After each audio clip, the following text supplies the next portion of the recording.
ቅድመ ሁኔታ አድርጎ ይዛል። ሐቂቃ በደንብ አፌን ሞልቼ የምናገረው ነው።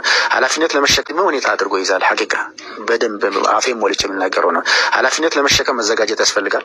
ዋጋ ለመክፈል መዘጋጀት ያስፈልጋል። ልዩነትን ለመቀበል መዘጋጀት ያስፈልጋል። ዝም ብለን ዘው ብለን የምንገባበትና ከዛም ዘው ብለን የምንወጣበት የቢሆን ዓለም ምናምን አይደለም። ግርግር ምናምን አይደለም። የቻንስ መሞከሪያ ምናምን አይደለም። እንደዛ ማድረግ የለብንም። ይሄ ሲሪየስ ኮንትራት ነው። የመደል ሀያት የምንገባበት አግሪመንት ነው። ስለዚህ ትንሽ ቆም ብለን በበሰለ ቋንቋ ማውራት፣ ተረጋግቶ ማሰብ፣ በኢሞሽናል ጀው ውስጥ ሆነን መወሰን የለብንም። ለትዳር መስራች ወንድምና እህቶች ከመወሰናችሁ በፊት ኢሞሽናል አታችመንት ውስጥ እንዳትገቡ። ፍቅር እንዳይዛችሁ በግልጽ ቋንቋ ስናወራ በምንም ተአምር ከአንድ ወንድ ጋራ ፍቅር ከያዘች በኋላ አሹሪው ሌላ ተጨማሪ ነገር መወሰን ይከብድሻል።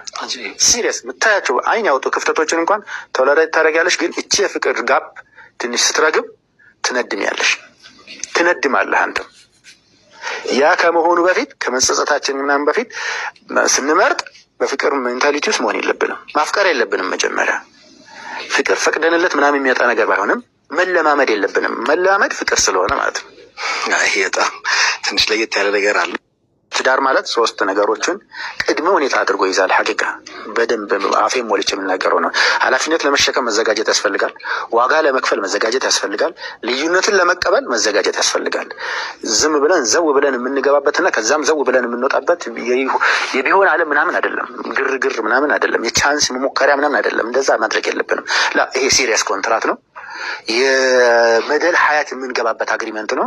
ስለዚህ ትንሽ ቆም ብለን በበሰለ ቋንቋ ማውራት፣ ተረጋግቶ ማሰብ፣ በኢሞሽናል ጀው ውስጥ ሆነን መወሰን የለብንም። ለትዳር መስራች ወንድምና እህቶች ከመወሰናችሁ በፊት ኢሞሽናል አታችመንት ውስጥ እንዳትገቡ። ፍቅር እንዳይዛችሁ በግልጽ ቋንቋ ስናወራ በምንም ተአምር ከአንድ ወንድ ጋራ ፍቅር ከያዘች በኋላ አሹሪው ሌላ ተጨማሪ ነገር መወሰን ይከብድሻል። ሲሪየስ የምታያቸው አይን ያወጡ ክፍተቶችን እንኳን ቶለሬት ታደርጊያለሽ። ግን እቺ የፍቅር ጋፕ ትንሽ ስትረግብ ትነድሚያለሽ፣ ትነድማለህ አንተም። ያ ከመሆኑ በፊት ከመጸጸታችን ምናምን በፊት ስንመርጥ በፍቅር ሜንታሊቲ ውስጥ መሆን የለብንም። ማፍቀር የለብንም መጀመሪያ